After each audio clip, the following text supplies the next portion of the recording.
دري. هذا الشيء هذا قالوا في دوك الايامات دابا لا حنايا. لا، ما كاينش خلينا نهضر وخلينا تفضل نهضر. تفضل. هذا الشيء هذا قالوا الرسول صلى الله عليه وسلم في دوك الايامات. دابا حنايا ما مسالينش اللي كنتي نقتلوك الا كنتي مسلمه ولا ما مسلماش.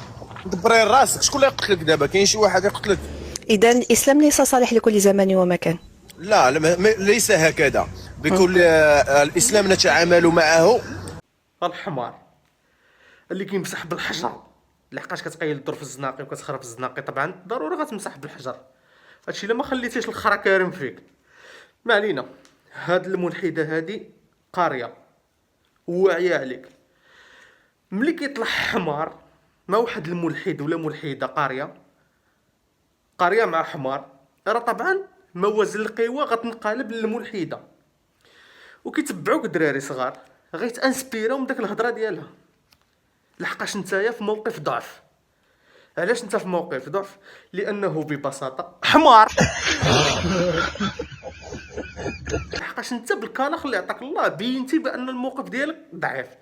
حاشا ولله الاسلام يكون ضعيف، ولكن نتايا ما حيتاش انت حمار ما قاريش، راك بينتي العكس. فهمتي؟ ما عرفتيش كيفاش تجاوب.